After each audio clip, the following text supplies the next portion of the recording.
नमस्कार मंडळी.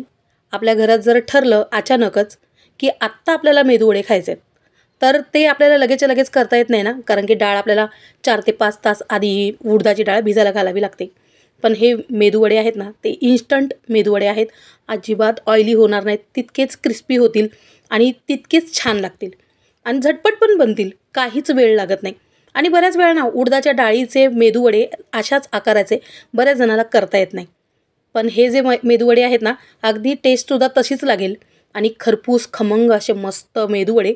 तर आमच्याकडे पण आज तसंच झालेलं आहे. आज रविवार आहे. रविवार म्हटलं की काही ना काहीतरी स्पेशल तर व्हायलाच हवं. तर मुलांना मेदूवडे खायचे आहेत. तर मग चला करूया. तर मी कढई गॅसवर ठेवली होती, ती गरम झाली आहे आणि आता त्याच्यामध्ये 2 चमचे तेल टाकले आहे. नंतर जिरे टाकलेलं आहे. जिरे छान फुलल्यावर हिंग टाकली आहे. नंतर लगेच कढीपत्ता मी अगदी बारीक असा चिरून टाकला आहे. बारीक चिरला आहे कारण की तो सगळीकडे पसरला पाहिजे ना म्हणून. आणि त्याच्यामध्ये टाकलेली आहे हिरवी मिरची, तीसुद्धा अगदी बारीक चिरून टाकली आहे. जर का मोठी चिरली ना तर एखादे बाईटमध्ये आलं तर मुलांना तिखट लागेल, म्हणून त्यापेक्षा जाडसर वाटली ना तरीसुद्धा चालेल.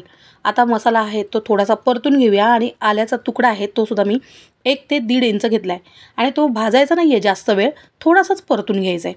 त्यानंतर लगेचच मी 1 वाटी ठरवून ठेवली आहे आणि याच वाटीने मोजून मी 2 वाट्या पाणी टाकलं आहे. आता याच वाटीने मोजायचं आहे आपल्याला पुढचं साहित्य. तर आता हे पाणी जे आहे ना त्याला उकळी यायला पाहिजे, तर गॅस मोठाच ठेवायचा आहे, गॅसची फ्लेम. त्याच्यामध्ये आता मी कोथिंबीर टाकली आहे आवडीप्रमाणे आणि मीठसुद्धा टाकलं आहे, जितकं आपल्याला हवं आहे तितकं. आता आपल्या पाण्याला उकळी येते तोपर्यंत आपण हा रवा काढून घेऊया. तर मी तो वाटीवर रवा घेतला आहे, ज्या वाटीने आपण पाणी मोजलं होतं. आता ते मिक्सरमध्ये ओतून घेऊया आणि 2 चमचे आपल्याला त्याच्यामध्ये चण्याचं पीठ टाकायचं आहे. ते मी 1.5 चमचा टाकला आहे आणि ते पोहे खाण्याचा चमचा आहे ना त्याच्यापेक्षा जरासा मोठा आहे. आता आपण हा मिक्सरमधून थोडंसं फिरवून घ्यायचं, जेणेकरून तो मिक्स होईल. आपल्याला रवा बारीक नाही करायचा आहे, तो फक्त मिक्स करायचा आहे. आपण जर हाताने तो मिक्स करायला गेलो ना वाटीमध्ये तर तो असा छान मिक्स नाही होणार, म्हणजे रवा आणि चण्याचं पीठ. आता तोपर्यंत पाण्याला छान उकळी आली आहे. मग आपल्याला गॅस स्लो करायचा आहे किंवा बंद केला तरीसुद्धा चालेल, कारण की आपण आता पीठ त्याच्यामध्ये ओतणार ना, म्हणजे रवा, तर त्याच्यामध्ये गुठळ्या होऊ नयेत यासाठी. मग त्याप्रमाणे आता आपल्याला थोडंसं करून हा रवा त्याच्यामध्ये ओतायचा आहे पाण्यामध्ये. जर का तुम्ही गॅस बंदच केलेला असेल ना आणि थोडंसं पाणी शांत झालेलं असेल ना, मग तुम्ही हे थोडं करून ओता, जेणेकरून गुठळ्या होणार नाहीत. आणि मी गॅस लो ठेवलेला आहे, पण तुम्ही बंद केलात ना तरी चालेल पहिल्यांदा करताना. पण इथे गुठळ्या होतात, मग इथेच आपल्याला असं वाटतं की रेसिपी चुकली आहे. तर तसं होणार नाही यासाठी गॅस स्लो करा आणि ढवळत राहा. मिक्स करून छान मिक्स करेपर्यंत गॅस स्लोच ठेवा. त्यानंतर आपल्याला जरा वेळासाठी ते झाकून ठेवायचं आहे आणि त्यानंतर पण तुम्ही मिक्स केलं ना तरीसुद्धा गुठळ्या मोडून जातील. तर आता बघा आपल्या गुठळ्या अजिबात नाही आहेत आणि जे आपलं मिश्रण आहे ते आता मी मिक्स करून, म्हणजे सगळं जे पाणी आहे ते आटून गेलेलं आहे. तोपर्यंत माझा गॅस जो आहे तो स्लोच होता आणि आता पण तो मिक्स झाल्यानंतर मी ते झाकून ठेवलं आहे आणि 5 मिनिटासाठी ठेवलं होतं अजून. आता परत एकदा तुम्हाला मी मिक्स करून दाखवते. बघा छान पीठ एकदम मस्त झालेलं आहे, कुठेही गुठळी वगैरे राहिलेली नाही आहे आणि अजूनसुद्धा गॅस स्लोच आहे, त्याच्यावरच मी शिजवून घेतलेलं आहे. आता इथे आपल्याला गॅस बंद करायचा आहे. आता हे पीठ जेव्हा आपलं मिक्स होईल ना, म्हणजे आता आपल्या लक्षात येत आहे की गुठळ्या अजिबात उरलेल्या नाही आहेत. बघा गुठळ्या पडूच द्यायच्या नाहीत, कारण की त्या मोडल्या जात नाहीत नंतर.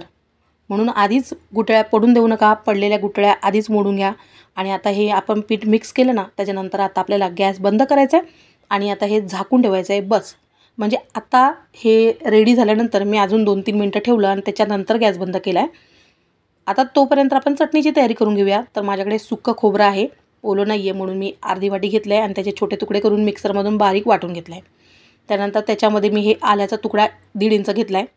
त्याच्यानंतर त्याच्यामध्ये हे फुटाणे आहेत ते पण मी सोलून स्वच्छ करून घेतलेले आहेत, 2 चमचे आहेत हे. हिरवी मिरची आवडीप्रमाणे घ्यायची आहे. नंतर लसूण पाकळ्यासुद्धा 4च घ्यायचे, नंतर त्याचा फ्लेवर चांगला येत नाही जास्त घेतलं तर. आता त्याच्यामध्ये कोथिंबीर घेतलेली आहे, आवडीप्रमाणे घ्या. मूठभर घेतली आहे मी. मीठ घेतलेलं आहे आणि आता पाणी टाकायचं आहे, जितकं आपल्याला टाकायचं असेल तितकं. मी अर्धी वाटी पाणी टाकलेलं आहे आणि आता मिक्सरमधून एकदम छान बारीक असं मिक्सरमधून वाटून घेऊया. तर आता आपली ही जी चटणी आहे ती पण वाटून तयार आहे. आपण आता एका मोठ्या भांड्यात काढून घेऊया आणि मिक्सरच्या भांड्यामध्ये मी थोडंसं पाणी टाकलं आहे, अर्धी वाटी, जेणेकरून 1 वाटी आपल्याला पाणी लागलं इथे. आणि ते मिक्स करून घेतलं आहे आणि ती पण चटणी आता पूर्ण आपली रेडी झाली. आता फोडणीचा पॅन गॅसवर ठेवला आहे. आता त्याच्यात थोडंसं तेल टाकून घेऊया आणि तेल गरम झालं की सर्वात आधी तर त्याच्यामध्ये आपल्याला राई टाकायची. राई छान खमंग अशी फोडणी बसली पाहिजे, कारण या फोडणीला हीच फोडणी महत्त्वाची असते या चटणीमध्ये. आता सर्वात आधी तर चण्याची डाळ टाकायची कढीपत्ता टाकल्यावर आणि मग उडदाची डाळ टाकायची.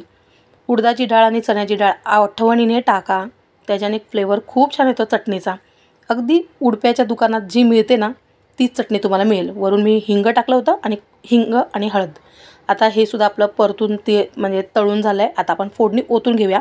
चटणी मी मिक्स करून घेतली आहे आणि त्याच्यावर आता ही फोडणी टाकूया. फोडणी ओतल्या ओतल्या आपल्याला तिथे ना ताट झाकून ठेवायचं, जेणेकरून जो चटणीचा फ्लेवर आहे ना तो म्हणजे फोडणीचा फ्लेवर या चटणीमध्ये राहतो आणि चटणी एक नंबर अशी लागते. तर आता माझ्या घरामध्ये मस्त असा घमघमाट सुटला आहे. तर आता मी 2 बटाटे घेते. खरं तर मी 3 बटाटे उकडून घेतले आहेत आणखीन एका रेसिपीसाठी, तर आपल्याला 2च बटाटे लागणार आहेत. तर मी हे 2 बटाटे आहेत ते छानपैकी सोलून घेते आणि हे बटाटे उकडून घेतलेले आहेत.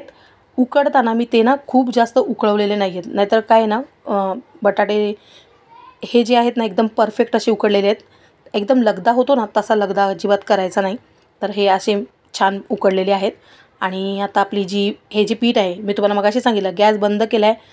पीठ आपलं जे आहे ना ते शांत झालं आहे, म्हणजे हे रव्याचं मिश्रण.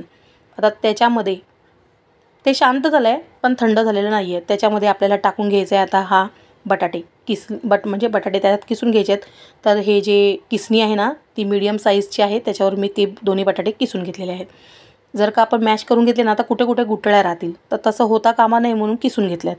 तर आता आपले दोन्हीही बटाटे आहेत ते छानपैकी किसून झालेले आहेत. तर आता आपण ना मिक्स करून घेऊया. आणि याचसाठी ना आपल्याला हे जे बटाटे आहेत ना ते खूप जास्त विरघळलेले नाही असायला पाहिजे, मीडियम व्यवस्थित असायला पाहिजे. म्हणजे उकळलेले तर पाहिजेत पण खूप जास्त ओव्हर कुक झालेले बटाटे नको आहेत. आता हे पीठ इतकं गरम आहे की आपण त्याला हात नाही लावू शकत, म्हणून मी तो चमच्याने ते बटाटे आहेत ते मिक्स करून घेते. आणि तितकंच गरम आपल्याला हवं आहे, खूप थंड करून घ्यायचं नाही. तुम्हाला माहिती आहे मग रवा वळला नाही जात. मग त्यासाठी आपल्याला हे गरमच पीठ असताना त्याचे वडे वळून घ्यायचे आहेत. आता माझं काय झालं आहे, मी आधी वडे करून घेतले आणि नंतर लक्षात आलं की माझं ते शूट झालंच नाही. तर अर्धे वडे माझे रेडी झाले होते, तर ते मी तुम्हाला दाखवते. तर आत्ता आपण हाताला पाणी लावून घ्यायचं आणि त्यानंतर जितका तुम्हाला मोठा किंवा छोटा वडा घ्यायचा आहे तितकं मिश्रण घ्यायचं. हातावर पाणी नक्की लावा, नाही तर वडे ना असे कुरतडल्यासारखे दिसतात, तसं होता कामा नये. तर चकचकीत छान वडे एकसारखे दिसले पाहिजेत ना, तर त्यासाठी बघा छान असे दिसत आहे ना आकार, तसं यायला पाहिजे.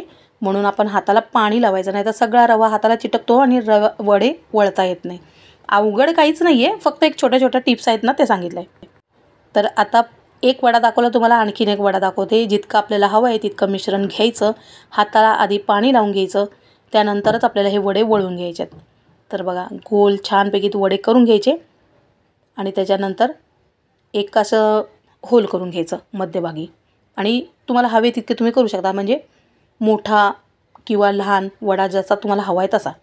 मीडियम आकाराचा केला तर बरं पडेल, कारण की मग ते व्यवस्थित तळला जातो, खमंग कुरकुरीत खुसखुशीत असा होईल. खूपच जास्त मोठे केले ना तर ते व्यवस्थित शिजणार नाहीत. आता तेल, या ठिकाणी तेल मी एकदम छान कडकडीत गरम केलं आहे. तेल कडकडीतच गरम असायला पाहिजे. तर त्यासाठी कडकडीत गरम तेलामध्ये हे जितके होतील तितके मी वडे त्यात सोडलेले आहेत. खूप जास्त वडे सोडू नका, जशी तुम्हाला सवय असेल तसं. तुम्ही पहिल्यांदा करत असाल ना तर 4च वडे सोडून घ्यायचे. जोपर्यंत वडे सेट होत नाहीत तोपर्यंत अजिबात त्याला उलतानं वगैरे लावायचं नाही, नाहीतर वडे आहेत ना चिटकायला लागतील. म्हणून बघा आता ते सेट झालेत ना, म्हणून मी ते उलटवून घेतलेले आहेत. म्हणजे आता एक बाजू आहे ती थोडीशी तळली गेली आहे ना म्हणून. तर असंच आता जेव्हा ही पण बाजू तळली जाईल ना तेव्हाच मग मी ती उलटवणार. जोपर्यंत कोणता पण पदार्थ आहे तो ना जोपर्यंत सेट नाही होत तोपर्यंत. आणि आता बघा आपण वडे टाकल्या ते तेलामध्ये खाली गेले होते ना, आणि नंतर आता बघा वर आलेत. आता ते एकदम वरती छान तरंगतील ना म्हणजे आपले वडे तळून झालेत. आणि त्याचे बुडबुडे पण जरा कमी व्हायला लागतात. मग तुमच्या आवडीप्रमाणे जर तुम्हाला एकदम खुसखुशीत करायचं ना तर हे बुडबुडे कमी व्हायची वाट बघा आणि त्याच्यानंतर काढा. तर आता तुम्हाला माझ्या या कढईबद्दल सांगते. माझी जी ही कढई आहे ती लोखंडाची नसून ती भिडाची आहे. आणि त्याच्यामध्ये तुम्ही कोणतेही वडे तळा, अगदी मेदूवडे असू देत तुमचे किंवा हे वडे असू देत किंवा साबुदाणे वडे, तर एक नंबर असे होतात, खमंग खरपूस इतके सुंदर होतात ना. आणि अजिबात याच्यामधला कोणताही पदार्थ तुमचा कधीही ऑइली होणार नाही. कोणतेही तुम्ही करा वडे. याच्या आधीसुद्धा ना मी एक वडे केले होते, तर बऱ्याच जणांनी बॅड कमेंट केली होती तांदळाचे केलेले. पण या कढईमध्ये कोणतेही ते माझे वडे आहेत ना अजिबात तेलकट झाले नव्हते. आणि आता बघा म्हणजे त्यांच्याकडून होत असतील, मी कधीच दुसऱ्या कढईमध्ये करत नाही, माझ्या याच कढईत मी करते. तर आता वडे आपले तळून झालेले आहेत बघा. कलर त्याचा रंगसुद्धा किती सुंदर असा कलर आला आहे बघा. आणि वडेसुद्धा किती छान झाले आहेत. आणि इतके वडे अजून वळून झालेले आहेत. दुसरे अजून प्रथमेश आहे तुम्हाला मदत करतो आहे, तर अजून तेवढे वडे वळायचे बाकी आहेत. तर ठीक आहे, तर तुम्हाला परत एकदा सांगते. तर ही जी कढई आहे ना ती खूप खूप आपल्याला गरजेची आहे. तर प्रत्येकाच्या किचनमध्ये ही कढई असायलाच पाहिजे.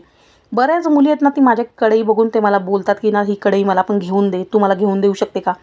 तर ही ऑनलाईन मिळते. ॲमेझॉनवर तुम्ही सर्च करा, तुम्हाला ॲमेझॉनवर मिळेल. परत रस्त्यावर कुठेही तुम्ही जात असाल ना, हायवे रोडला असा जर मोठा बाजार लागला असेल ना लोखंडाच्या कढईंचा वगैरे, तर तिथेसुद्धा मिळते. तर तिथे भिडाची भांडीसुद्धा तुम्हाला मिळतील. गावातसुद्धा जत्रा वगैरे असते ना तिकडेसुद्धा मिळते. तर ही कढई जी माझी आहे ना ती खूप जुनी आहे, जवळजवळ 20 वर्ष जुनी आहे. तर अशी ही माझी कढई आहे, ती नक्की घ्या, खूप चांगली आहे. तर आता तोपर्यंत माझ्या वडे तळून झालेत, अजून तळायचे बाकी आहेत. एका बाजूने तळायचं काम चालू आहे, मुलांचं खायचं काम चालू आहे. तर ते तुम्ही बघताय मी वडे तळून तळून भांड्यामध्ये घेते आणि ते थोड्या वेळाने तुम्हाला कमी दिसत आहेत. तर आता सगळे वडे आपले तळून झालेत. चला तर मग आपण वाढून घेऊया. तर खूप गप्पा झाल्या. आणि तेल तर तुम्ही बघा मी सोडताना सुद्धा तितकंच तेल होतं, काही थोडंसं कमी झालं असेल. पण तुम्ही जर का साबुदाणे वडे आहेत ना ते तुम्ही ह्या कढईत करून बघितलं ना तर बघा खरंच यांनी टेस्ट तर खूप छान येतेच, पण पदार्थसुद्धा तेलकट होत नाही. इतकी छान ही कढई आहे, तर नक्की घ्या. आणि आपले वडे महत्त्वाचं तर वड्यांची गोष्ट होती. तर आता बघा ही किती खरपूस झाले, तेलकट तर अजिबात नाही झालेत बघा. आणि एकदम मस्त छान आतमधून जाळी पडली आहेत, कुरकुरीत झाले आहेत, खमंग झालेले आहेत. आणि गरम गरमच सगळे वडे होते, तरीसुद्धा मी तुम्हाला तो वडा आहे तो फोडून दाखवलेला आहे. खूप मस्त झालेले ते वडे आणि चटणी. तर आता ही चटणीसुद्धा तुम्हाला मी वाढून दाखवते. ही चटणी आणि ही वडे इन्स्टंट वडे आहेत, नक्की करा. सध्या मस्त पावसाचं वातावरण आहे, आमच्याकडे तर भरपूर पाऊस लागला आहे. तुमच्याकडे लागला का नक्की कमेंट करून सांगा. आणि तुम्हाला मी सांगितलेल्या टिप्स आवडल्या का ते सुद्धा नक्की सांगा. आणि ॲमेझॉनवरती कढईसुद्धा नक्की बघा, भेटली का ते सुद्धा सांगा. बाय.